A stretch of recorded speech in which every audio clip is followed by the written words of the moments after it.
Welcome back, everyone, to 1 Minute Recess, where we dive into the news, politics, and off-the-record moments shaping Nevada and beyond. My name is Annette Magnus.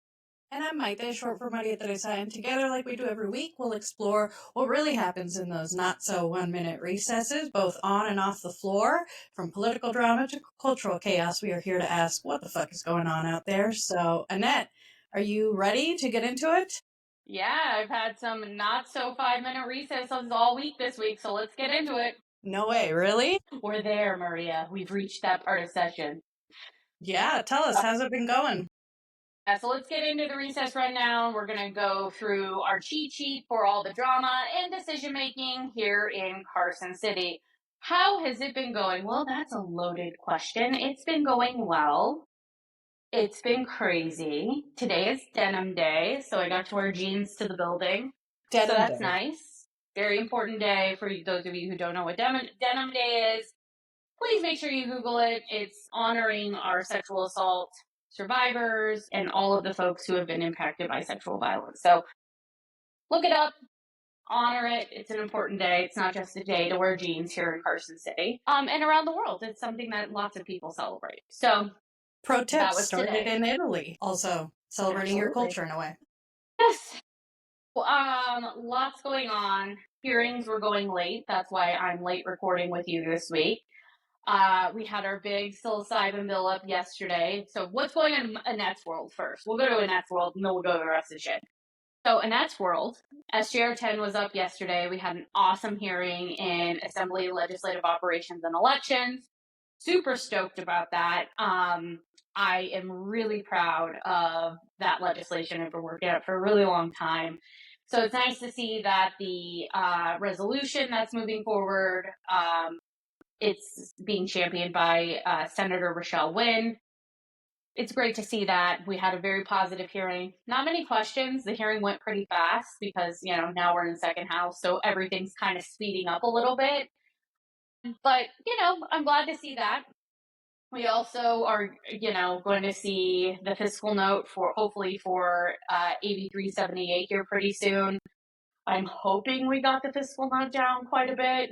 Fingers crossed. We work with HHS to try and do that. So that's our other psilocybin bill that we've been working on, which is the pilot project. We know nothing with fiscal notes is moving forward, so we had to get the fiscal note down as much as humanly possible to even have a chance. So hopefully we will be able to figure that out here pretty soon. In terms of other things that have come up this week, I was just telling you before we started the program, I got a new client, which I'm super proud of. I got it's called Humane World for Animals now, formerly the Humane Society. But our dear friend Rebecca Goff, who was on the show a couple of weeks ago talking about her amazing animal bills, I am now working on those with her, with a few other lobbyists who we've known forever, Warren Hardy, Isaac, his son, and then Mo Dennis and Marco Rauda. So the whole group of us working on those bills now, really important bills. So there's Cindy Lou's bill, which is the puppy store bill, trying to ban puppy stores in the state of Nevada because we know that those puppies and animals come from puppy mills. And then Reba's bill, which is still awaiting movement in the assembly after the hearing debacle. And so we're still waiting on those amendments in the assembly. It's exempt from deadlines now, so hopefully it will move over to the Senate soon. So excited about working on those two bills. I heard someone say today, why are you worried about animal issues when there's so many human issues? And my response to that was, we can do both, because suffering is suffering, whether it's animal suffering or human suffering. I can multitask, as we've talked about before. I can walk and chew gum. And the legislature is charged with helping all things that are suffering. So we should work on human issues and animal issues. We can do both things. So please don't use that excuse with me, because I've had dogs that have suffered. I don't want to hear it. We can do both. In addition to that, we have some cool child care bills coming up next week. So Assembly Bill 185, which is our dear friend Natha Anderson's bill, is coming up next Tuesday for a hearing. It is a bill to allow child care facilities to be in homes that are located in HOAs. We know we have a ton of HOAs in the state, and we know that we need people watching people's kids because child care facilities are not plentiful in the state of Nevada. And we need more options for parents and caretakers to, have somebody watch their kids during the day. And so this will hopefully be one of those avenues to do that. I'm super excited for this hearing. It's 8185. So if you want to track it at home, that's another good bill. We also we have another bill up on Monday. So excited for this one. It's Assemblymember Wynn's King Care bill. Maria, when you and I worked on the paid family leave bill all those years ago in 2019, the ones that the progressives are still bitching at us about because, God forbid, we made a deal to try and get something rather than nothing for human beings that are in the workplace. Anyways, this bill corrects an error that was made during that, and we've been able to work with labor, and we've been able to work with our business friends, so our friends from the chamber, our friends from the retail association, to come up with a bill with Assemblymember Wynn that I think has a really good chance of getting signed. I'm really proud of this bill. I've done a lot of work on it, and it essentially allows people with contract labor agreements to use their sick time to take their family members to the doctor or take their kids, if the kids is home out sick, they can call in sick. They can use their sick time for next of kin people in their family to actually use their sick time to take care of their families. And so I think it's a really great bill. Very proud of the work on this. Very proud to work across the aisle with other people on this. We got some Republicans in the assembly to vote for it. We need an amendment on the Senate side, so I know Assemblymember Wynn has been working diligently on that. So very proud of that bill. And then today there was a really cool bill, Assembly Bill 82, which designates all of the Muslim holidays to be honored in the state of Nevada.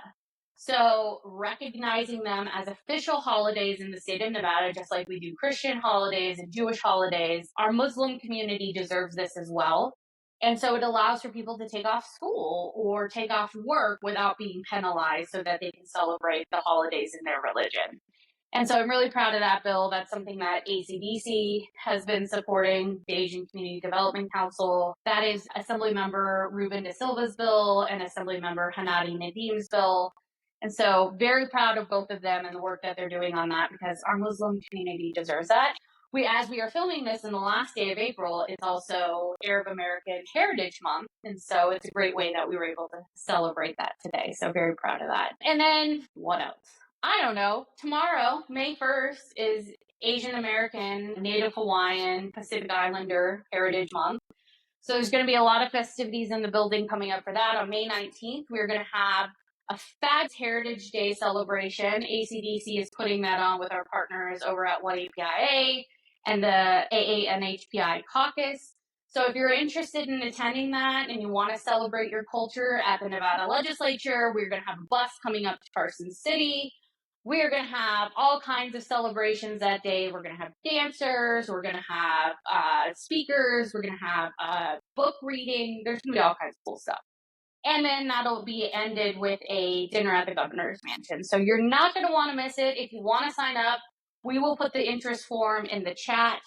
You have to fill out the interest form by May 9th to come up.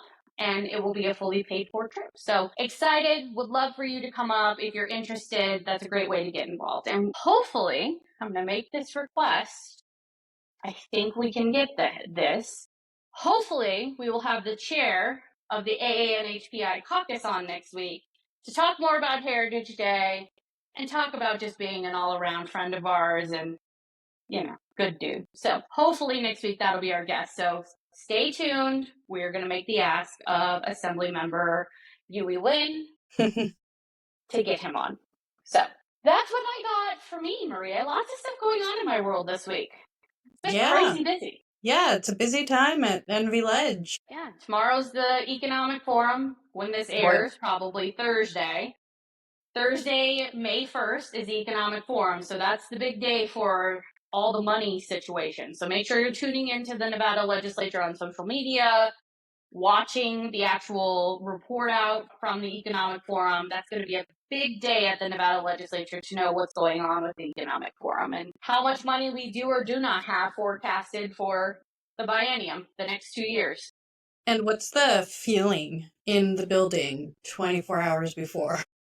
Not good. It's not good, friend. I was just also telling you that I'm worried about our psilocybin bill because of the fiscal note stuff. I'm very worried about any bills with a fiscal note at this point. I was talking to Maggie Carlson the other day, the guru of all things NB-led budgets.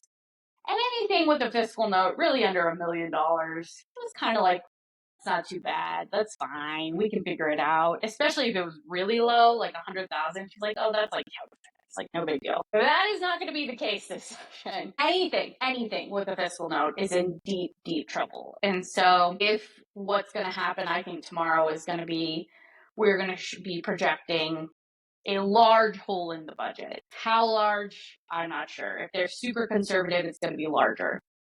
I am very worried about what transpires with this because honestly, like, you're going to have to backfill education if cuts are made at the federal level. You're going to have to backfill Medicaid and healthcare if cuts are made at the federal level. We do know those cuts are probably coming and they're probably going to be devastating because the Trump administration is a pack of idiots. I mean, he can't even tell that like MS-13 on a guy's knuckles is like Times New Roman. Anyways, we can go down that road in a minute because I've been saving that one.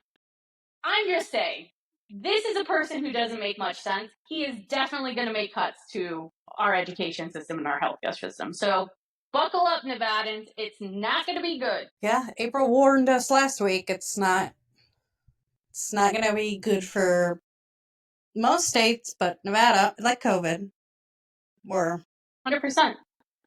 Yeah, we'll try and get somebody on next week, too. Maybe we'll have 2 guests next week. We'll try and get somebody on to talk through the economic situation as well, because I think it's really important that people understand, like, what comes out of May 1st and the economic forum. So stay tuned, everyone. We'll probably have a couple guests next week, because things are getting busy in Carson City. My days are getting longer and longer. Last night, Maria was like, can we do the podcast? I was like, no. So here we are. Good times. Nearing the home stretch. Are we? Then a special session may happen. Or 3. Is that the rumor? 3-ish? Oh yeah. How do you not? If he makes these cuts after we sign he die, we're all coming back. 100%. Boy. Luckily I kept the lease on this place until the end of June, because you never know with this place. No. Oh God. All right. What else is happening in Carson City? Okay. Well, speaking of stupid, let's go down that rabbit hole. Joe Lombardo, everyone. Joe Lombardo announced the state of Nevada. This is on KOLO8.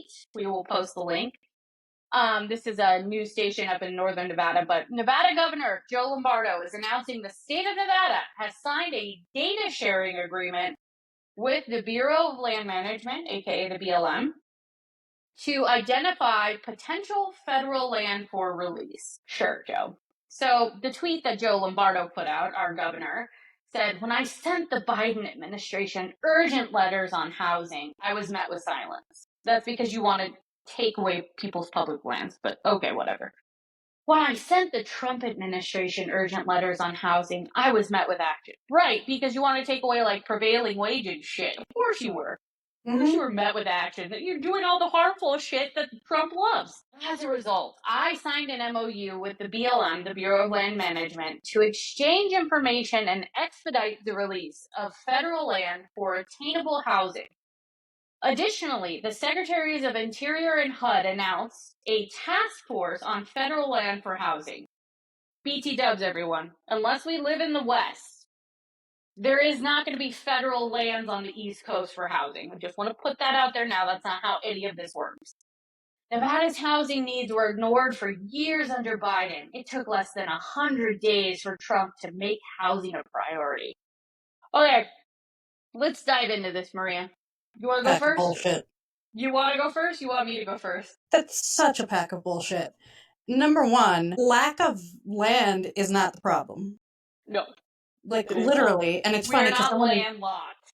No, and there's someone in his comments going, even with how it is now, It's the pricing. And the pricing is because of so many, especially in Clark County, corporations are buying up homes, and that's driving up the price. I mean, how many sessions have we actually talked about this where that's the problem? The problem is the price. The problem isn't the land. I mean, how many also like unfinished or empty places? I mean, they still have yet to build whatever the hell was supposed to be in the Texas Station, which was supposed to be affordable housing. That's not the problem. The problem is the greed. The problem is the greed of people wanting to make money off of the already existing plots of land or homes that are already built. That's the problem.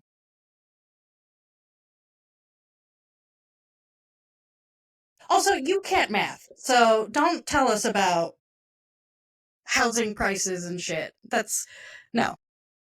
You know, again, I say this a lot these days because the Trump administration does this to me, but there's not often times where I'm at a loss for words about something that's ridiculous and stupid, but I'm at a loss for words on this one because it is ridiculous and stupid. For years, the Republicans have hated SNPLMA, which is the system we use in Southern Nevada, and there's a Northern Nevada version as well, to sell off public lands, to sell off federal lands, because 87% of the state of Nevada is owned by the federal government. So we have to get those lands from the federal government and then sell them off. That's the system. Harry Reid put in place SNPLMA so that when that federal land is sold off, Nevada gets the money. And it goes to schools and parks and infrastructure and all the shit we need in Nevada. I have yet to be able to tell if this cockamamie nonsense that Joe Lombardo is proposing, if that will impact SNPLMA, because it is a significant amount of money that we get from SNPLMA for services, infrastructure, things like that. In addition to that, I worked for a human being, Dina Titus, who wanted to draw a circle around the valley. And instead of building out, we should build up. I don't know about you, even if you're not from Vegas, even if you're from Northern Nevada or elsewhere, if you've ever taken 5 minutes and driven through Las Vegas, you know that there are plenty of open plots in the center of town that if we would just build some goddamn affordable housing, build some additional apartments, build some additional low-income housing, especially for like seniors or houseless populations, things like that, we can actually maybe solve some of this problem. Infill is what we should be doing. We do not need more public. First of all, we don't even have the water, so like let's start there. But second of all, as you said, it's a pricing problem. And let me just be very clear with everyone. The tariffs that his beloved president, that Joe Lombardo's beloved president, just put on literally everything, aluminum, steel, you know, those nails you like to bang in to, you know, build a house, all of that shit's going to cost more money. Therefore, the cost of housing is going to go up. It doesn't matter how much inventory we have at this point. The tariffs alone are going to make those prices of houses go up. And then you start selling off more land. Again, that's going to take more resources from the county. That's going to take more resources from the state. We don't have the freaking water or infrastructure to do that. And Donald Trump's making all these cuts during this time to the state. And you're not wanting to pay workers with your cockamamie housing bill. There are so many like layers of problems with a proposal like this. Not to mention that Mark Amadei wants to get rid of the Antiquities Act. We have seen Republicans trying to get rid of like the checkerboard problem where we have federal lands and then private lands and then federal lands and private lands. This issue is a partisan issue now. Public lands has become a partisan issue. It shouldn't be, but it is. And these Republicans want to sell off our public lands without Nevadans having anything to say about it. And I'm sorry, I'm against it. I will always be against it. You and I worked on public lands for years. It's a super complicated issue. It's a super Nevada issue. And again, this is not what they're going to be able to do on the East Coast. So this notion that they're setting up this system, that is a Western problem. That is a Western solution. That is a new way to do what he wanted to do 4 years ago, which was to reduce monuments and drill baby drill and all that and reduce access to sacred lands and all kinds of stuff. Which, for our Republican friends out there, all of this is bullshit. Because number one, guess when that deal for us to sell off our land was, and what president did it? A Republican. We became a state with Lincoln, so own your problems. And two, also hunting and outdoor tourism brings in a significant amount of money to Nevada, especially our rural areas that don't rarely get a human being passing by. But, if you go hunting or if you're going outdoorsing or whatever, it actually helps local economies significantly. Whereas this makes no sense. It doesn't math. Just like Joe Lombardo budget. I literally just got a pop-up on my screen as you're saying all of this about tourism and economic development and like recreation, outdoor recreation dollars. Casino giants revenue drops, officials call Las Vegas numbers, quote, solid. Where is it solid? Donald Trump claimed this last night on Twitter. I'm like, bro, this is not solid. Tourism is not solid. People are not going to be coming to the United States for good reason. I don't want to be here. They don't want to come. If we're losing our clientele, if people are not going outside, they're not recreating, they're not moving here, and the state has nothing to offer anybody because we're having to cut all of our basic needs and programs, I see this as the perfect storm. What do we need more houses for when nobody's even going to want to move here? We can't even send kids to pre-K. There's going to be no jobs. Like, they're already firing all the concierges at MGM properties. What do we need houses for? We can't even afford them. Listen, Miss Dolly had my mom text me last night. Annette, please tell them not to cut our special education programs. We're literally begging people. We're begging the legislature, when they make cuts, not to cut special education programs, right? But Joe Lombardo's like, yeah, let's build more houses. People are going to want to come here in droves. That is not the reality. The more we cut our education, the more we cut our mental health services, the more we cut our healthcare services, people will not want to come to Nevada. That's just the way this works. And all the and people also are not going to want to come here. No, if nobody's coming for tourism on the Strip, casino giants' revenue drops. If nobody's coming on the Strip, which that is what that indicates to me, then guess what? There's no jobs on the Strip when they're already cutting everybody's job. Make it make sense. People are fucking crazy. This guy also couldn't math. Like, what was it? $65 million? I mean, that just was the beginning of our problems. I hate everything. Well, I mean, we already kind of covered this article. Very concerned. This is from the Indie, everyone. Very concerned. Nevada's lawmakers fear upcoming revenue forecasts will force budget cuts. Well, no shit. Been saying that for months. Been saying that since January when this idiot took office. It's probably going to be one of the shortest capital improvement project budget bills of all time because they're not going to have money, so they're just not going to spend anything on anything. Tomorrow's economic forum, let me sum it up for everybody. We're fucked. Period. It could be a short meeting. Yeah, that's all LCB is going to say is, we're fucked. Figure it out. YOLO! I don't know. We just work here. What are we going to do? Yeah. It would be the first time, this is what the article from the Indie says, it would be the first time that the Economic Forum decreases its revenue projections mid-session since 2009. Y'all remember what happened in 2009? The economy crashed. Great recession. Yay! Good job, everyone. Good job, everyone. Trump is so smart. Guys, that guy bankrupted casinos. How can you bankrupt a casino? He's literally doing the same to the home of casinos. He's bankrupting us. He's literally bankrupting 50 nifty United States. Puerto Rico's going to look at us and go, I don't want to be a state. Here's the next article. Are Lombardo's bills being introduced unusually late? No. We had hearings this week on governor's bills last session.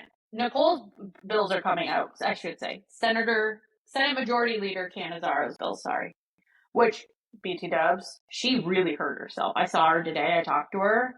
She was out last week because she hurt her back. She, really, really hurt herself. I asked her today, I was like, would you rather have this or be pregnant? During the end of session, she's like, pregnant. And this is a woman that walked in heels during her pregnancy in session.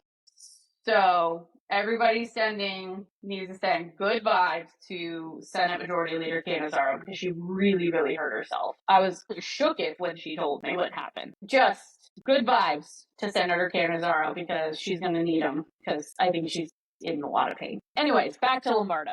No, Lombardo's bills also are not being introduced unusually late. And also, we don't have any money.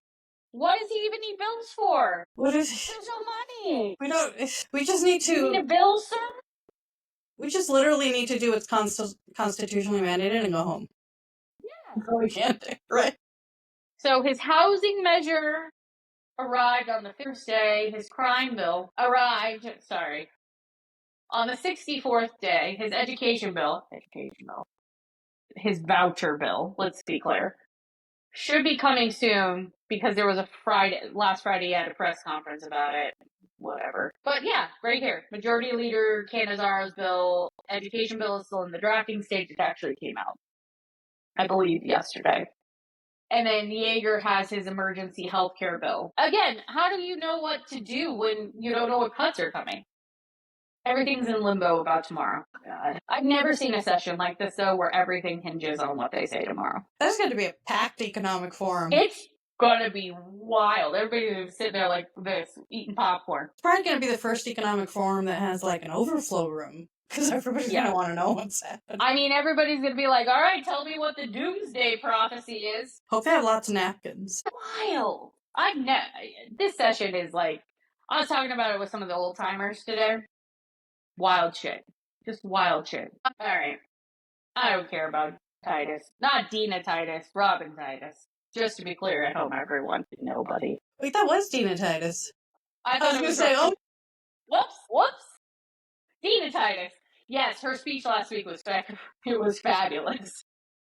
It was. Everybody watch. If you haven't watched, go back and watch. She didn't hold anything back. She was furious about everything. And she was just like, listen, it's about to be real bad in Nevada, guys. You're about to cut your budget way, way back. Get ready. And then she ripped the housing bills, the governor's housing bill. She ripped it apart. Good. That's amazing. Watch it for just that. Yeah. Listen, she knows what dumb shit when she sees it. She's the one who taught me how to see dumb shit. Right. Oh. Time to be alive. Yep. Anyways, all right, let's go to the local lowdown. Yeah, so now we get to zoom in on the news shaping our communities all across Nevada, and things are sad, just like with the legislature. I was reviewing the 3 bullet points, and they're all sad, so let's start with the first one. Really sad. El Mundo, like, it breaks my heart to say this, after 45 years, it has closed. And for folks that don't know, that is a newspaper that had incredible news. It, did better work sometimes than English newspapers. No offense to the English newspapers out there, but it did. And it had, always, maybe 2 or 3 people working there. So these people worked really hard. It closed. And we got to work with them in our previous position. And so it's kind of personal because it's, colleagues that we got to collaborate with are no longer operating. Well, shout out to Eddie Escobedo and Eddie Escobedo Jr. They were fabulous institutions in the Las Vegas community. And Escobedo Jr. did say he hopes that the paper can operate in the digital space going forward. So maybe they're not printing anymore. I mean, this is what's happening to many smaller newspapers around the country. It's why we only have 2.5 papers really in the state of Nevada. He's hoping that it can operate more in the digital space, but this is a huge, huge disservice and loss to our Latino population in Southern Nevada because El Tiempo had already kind of gone by the wayside. So there's really nothing left. I mean, I don't know of any other Latino papers. Do you? No, that was pretty much it. And what's really extra terrible is so many news, but like you said, Latino news are getting either they're shutting down, or they're getting bought up. And so they're when we were at our previous place, got really consolidated and local news really stopped being local because they started, bringing stuff from El Paso or Colorado or whoever because they're having smaller and smaller, centers. And what really sucks is there's a lot affecting the entire community, all communities, but especially right now. with all of these fucktastic news that are coming out every day out of DC, that especially affect Spanish speakers and many people who probably can only or better read in Spanish, and it's not going to be there. So hopefully they really do figure out a way how to put it at least in the digital space and in an accessible way, because it really was an incredible resource. Well, thank you, El Mundo, for your many years of great service, 45 years of incredible service to the Las Vegas community. We will miss you and hope you will soon be in the digital space with us. So, all right, let's keep going to more fantastic news. So, since we talked to you the last time, our dear friend Michele Fiore has been pardoned by our fearless president, Donald J. Trump.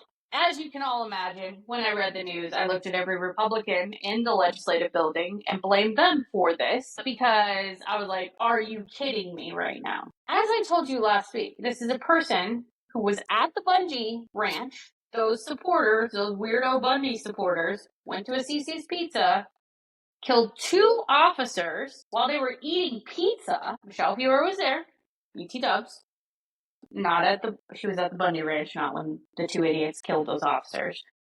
And then she was going to set up some sort of monument to one of the officers, and then ended up using the money for her plastic surgery, her rent, and various other nonsense. That is what Donald Trump pardoned her for. Listen, it takes a criminal to know a criminal, is what I will say about that. And Donald Trump loves a criminal. We know this.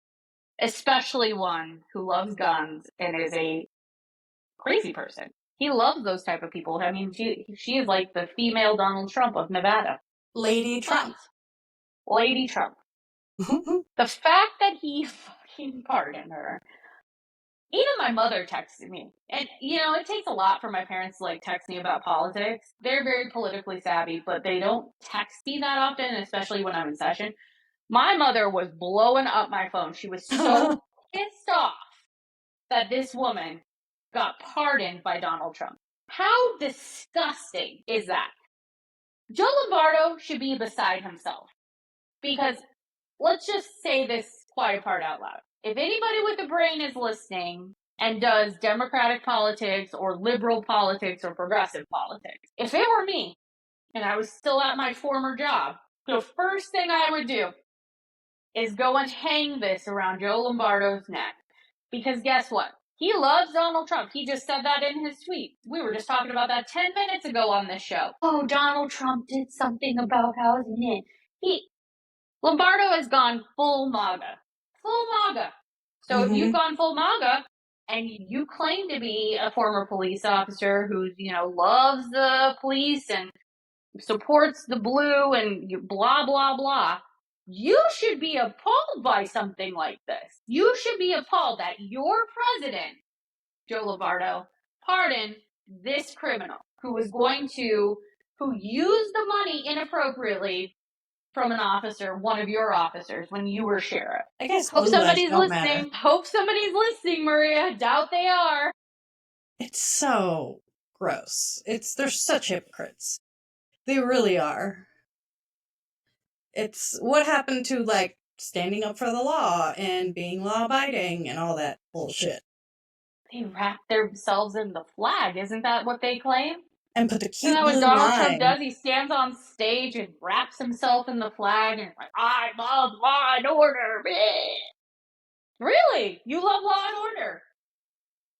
Because you just pardoned a criminal. Well, he is a criminal. But anyways.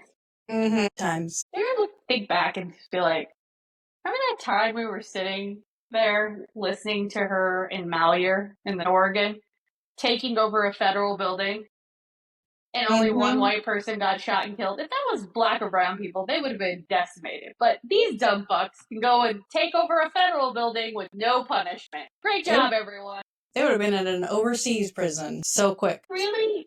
Sometimes feel like I live in the upside down. I really do. It's true. Me too. Yeah, even more so now than ever before. Even more than COVID. COVID seems normal. All right, let's move to this Vegas thing because I'm very interested in it. What's going on? Yeah, so apparently we already talked about the fabulous and solid tourism in Las Vegas. It's so good that there's a a new branding for Vegas. Las Vegas is a value again.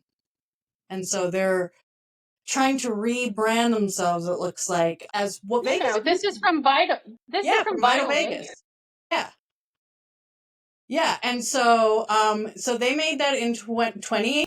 Most casinos were like, no, bullshit, because Las Vegas, what's been going on is for so many years, it's been forgetting about not just locals, but even like American tourists to Vegas. No longer was it doing value deals, and the buffets started closing down, and it started being like this almost luxury destination with highly priced F1, with highly priced concerts, with like really expensive restaurants. Make no payment plans for F1, Maria. Bullshit. Like, this is part of the problem. And so Vital Vegas in 2018 was like, Las Vegas needs to be a value again. What made Vegas famous, which was it was an affordable place to go to.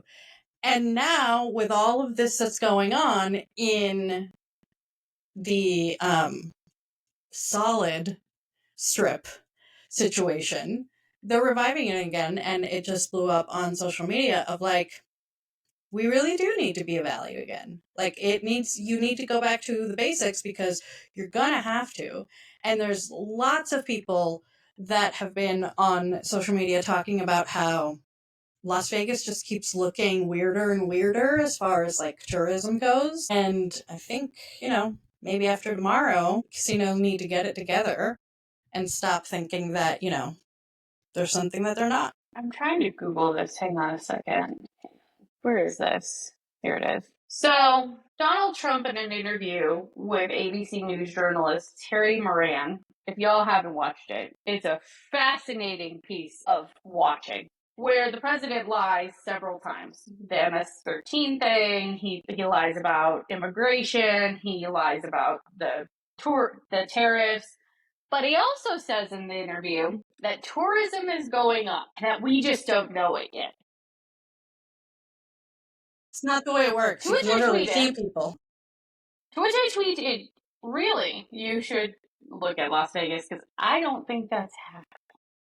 Just based on, like, data and numbers and figures and, like, real things. If you haven't watched this interview on ABC News, you've got to go watch it. Now, is it depressing as hell? Yes, because that is the leader of our country.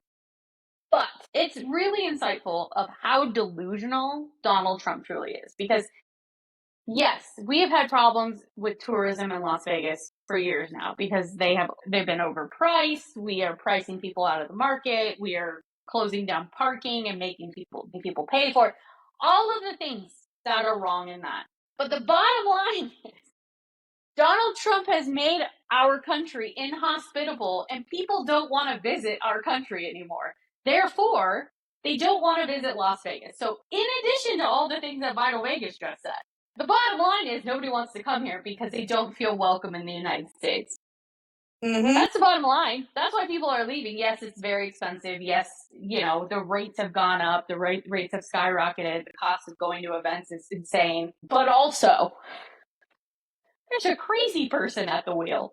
Go watch that interview, everyone. Let us know what you think in the comments. I'm interested to hear what you have to say. Let's go. WTF is going on this week, Maria. There's a lot to go through. Unpacking the headlines beyond Nevada. So what the fuck is going on out there? We had a Pope funeral. We had a really important election in Canada. Let's talk about it. Yeah. Pope died. Pope died, had a funeral. Donald Trump wore blue, stood out like a sore thumb, and then fell asleep, but Sleepy Joe. And then met with Zelensky, and I'm like, can you just not be the laughing stock of the world for like 5 seconds, please? 5 seconds. For 5 seconds. Can you just not embarrass us on the world stage? Literally. I know it's hard. I know you are a ridiculous human being, a dangerously ridiculous human being. But for 5 minutes, can you just act fucking normal? No. Please? He can't. So, yeah. He died. Pope died. Hope we could trade him for another one, for someone else. They said, Lindsey Graham said Donald Trump's going to be the next Pope. He's not even Catholic. It's just like, what? He's not even Catholic. It doesn't matter, apparently.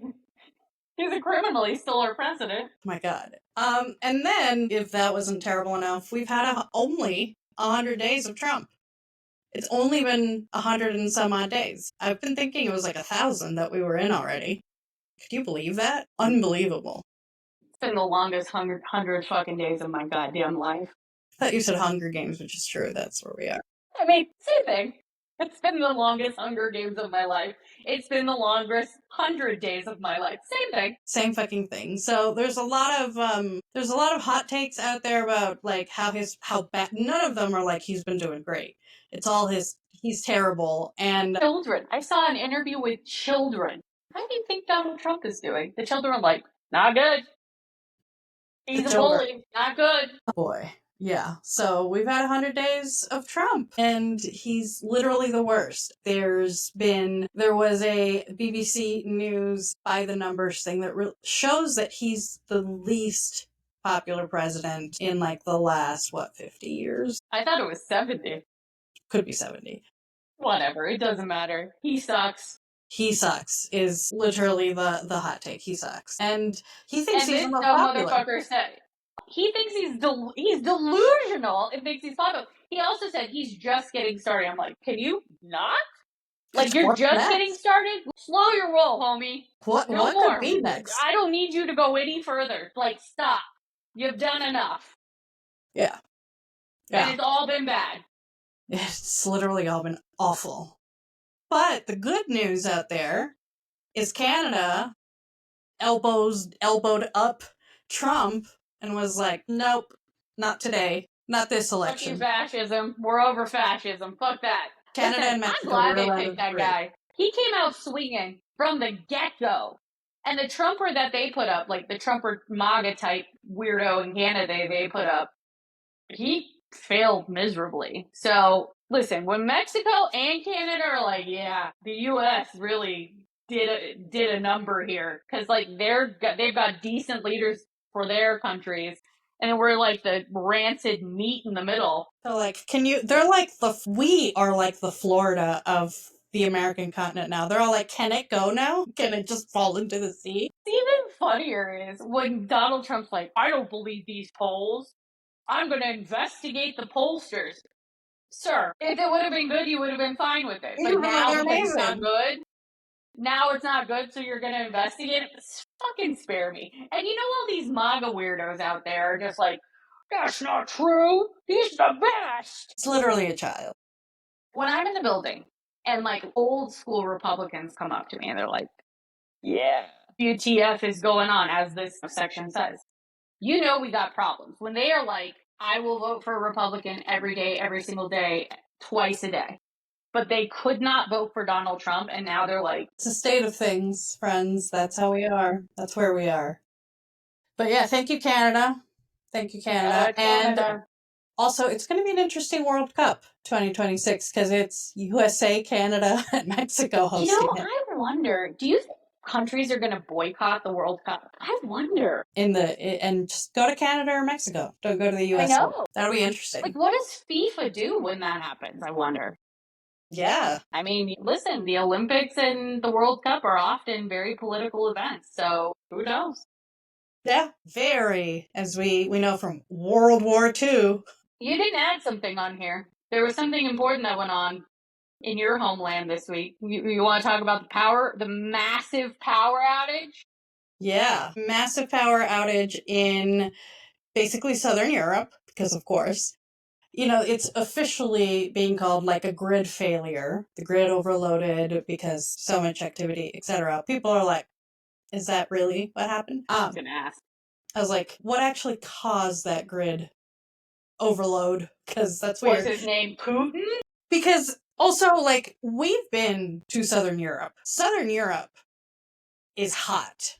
Like, people are like, it got really hot. You're talking about the Mediterranean. It's always been hot. It's always been unbelievably hot. It's May. It wasn't that hot. It wasn't that hot. If it didn't fail in July, come on. Yeah. So, bullshit. What I will say is that because Portugal and Spain were the ones where, like, the entire country just shut down, basically. From all the looks of it, it was, like, the most amazing time. People fucking started dancing. the streets. People started playing games from apartment to apartment, just throwing like balls to each other. It was amazing because in the Mediterranean you actually know how to live, and so people were like, "Oh, I don't have to work. Great, I'm not doing shit." Yeah, I'd take a day off at this point. Let the grid fill, open my door, and sit outside. Yeah, so they literally were like, "Great, fantastic, day-long party." So how quickly did they get it fixed? It took about like 6-8 hours. So it's like pretty significant because it's an entire workday. Go take a siesta. Yeah, literally, it was.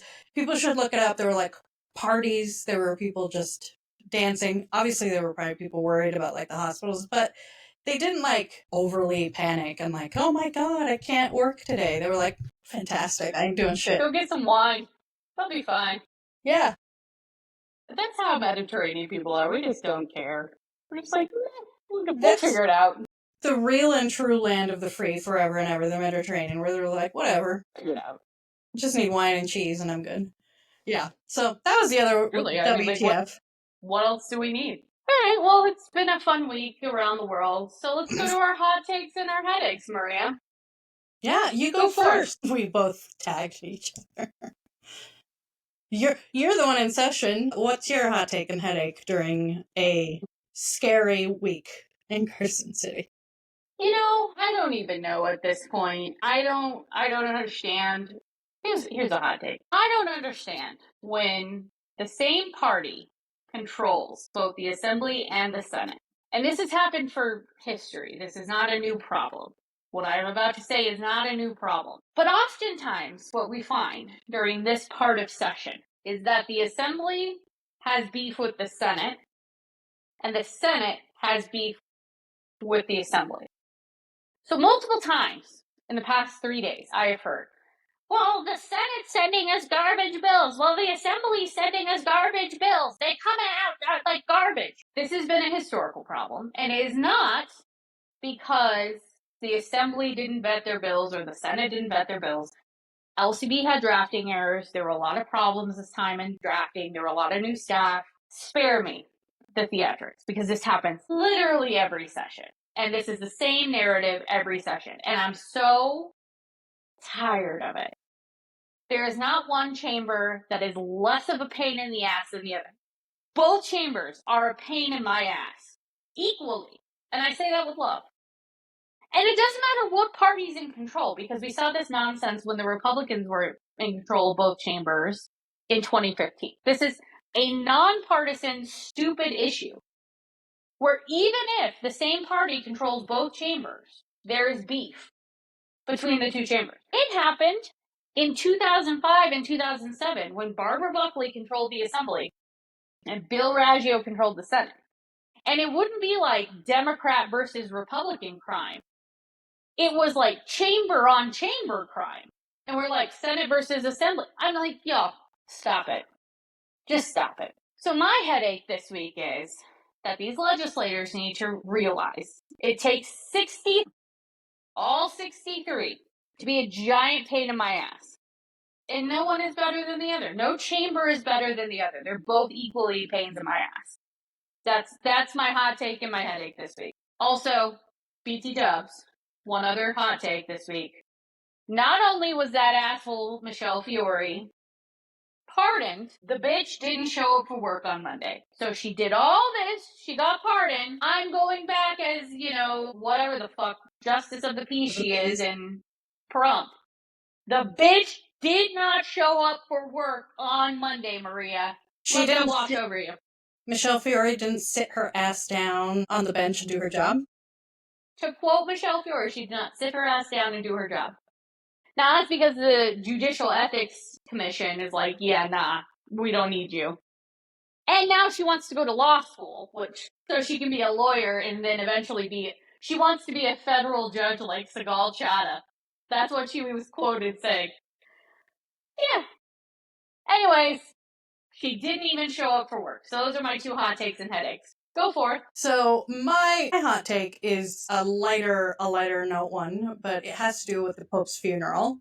That and the suits, and that the King of Spain is the best dressed man, and I wish he were president so that we could say, That's the guy representing us at the Pope's funeral. Look at him with an actual black and white tailored suit and doesn't look like a garbage bag, a blue garbage bag with an orange bobblehead on. Maria. Yeah. No, that's my hot take, and my headache is Trump thinking he can be president, or Pope thinking he can be president. Here it is, damn it, thinking he can be Pope. Sorta. Like, you're not even. Can you imagine the audacity? The audacity. These are people who claim to be like, religion loving, Christian loving, whatever loving people. Over here saying he's going to be the next Lindsey Graham of all the fucking people in the world. Out here saying that Donald Trump is going to be the next. Let's just be real. Pope Francis would come back from the dead. Literally, he would be spinning in that grave and come back up and be like, over my dead body. Literally, over my dead body. 100%. And I agree with the Catholic Church on much, but no. As a former recovering Catholic, even I'm like, yeah, that would be a hell no, sir. Mm-hmm. On one of the upcoming shows, we should talk about the Pope picks, because the conclave is coming for the Pope picks. And I've got a few favorites in my... Listen, they're all going to be bags of shit. But I got a few front runners who I think will be less harmful and stand up to Trump more, and people of color. So I got a few fan favorites. I think the dude from Asia could be cool. One of the guys from Africa could be cool. So been doing a little reading on them.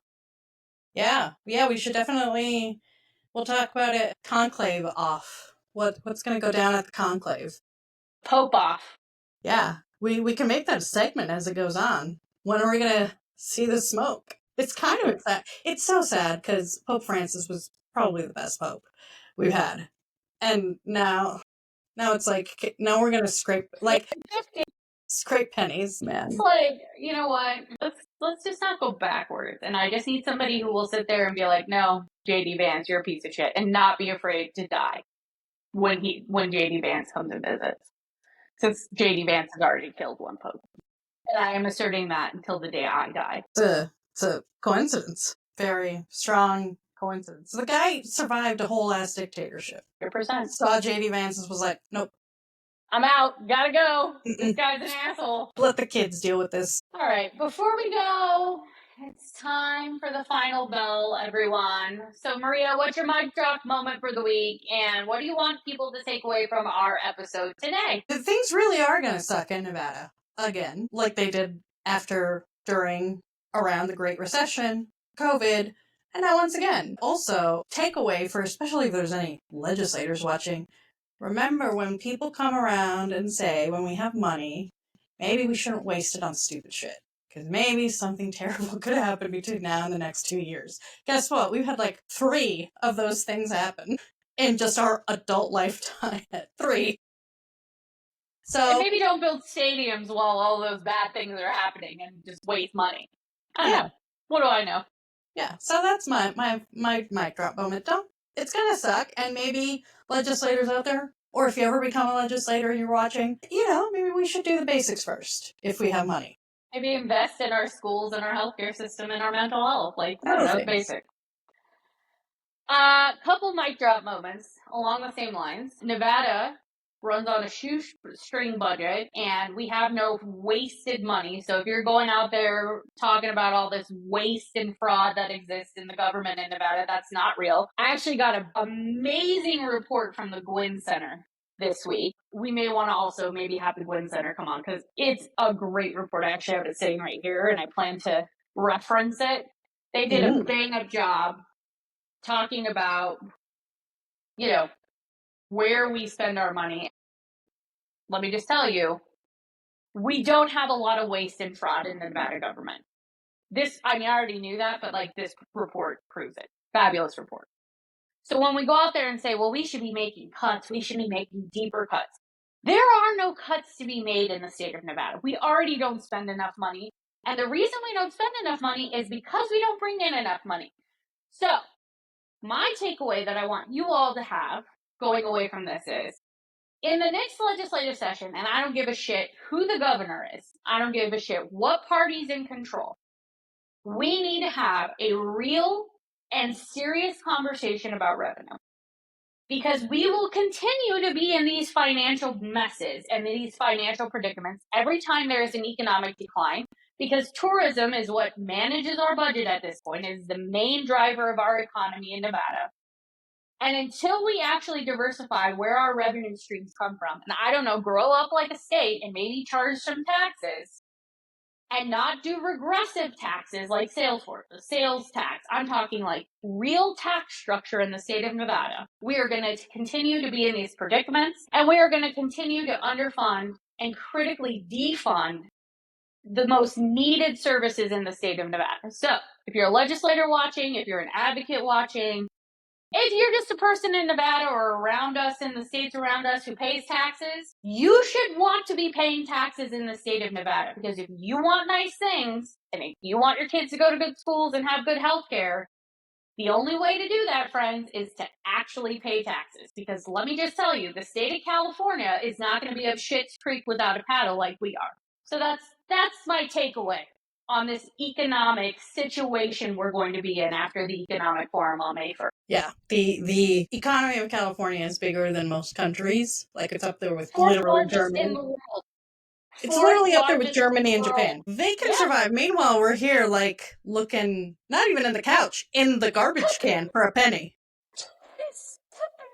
Oh boy. No, no, this is not the way to run a government. All right, well, with that fun-filled, happy note, it's been a real treat tonight. Tonight has been a real delight. Mm-hmm. That's all the time we have this week on 1 Minute Recess. So thank you so much for joining us every week. Make sure you like, subscribe, share this with your friends and family. We need them to be engaged in the legislative process. We need them to be engaged in the political process. But we also just want to hear from you. Like, what do you care about? What are you watching? What do you want to know more about? So make sure you put that in the chat. But liking and subscribing is the best way to make sure our podcast continues and bring more people in so that they understand what's going on in Nevada and beyond. Yeah, so between now and then, stay sharp. Watch the Economic Forum. If you're watching this after the Economic Forum, go watch it. Google it. Yeah. Save some money. Save some water. Go buy... No, I'm just kidding. I don't want to create a... But save some money, you know. Things are going to be wild over here. And stay sharp, stay sassy, and we'll see you next time. Play with some really cool guests. Have a great week, everyone.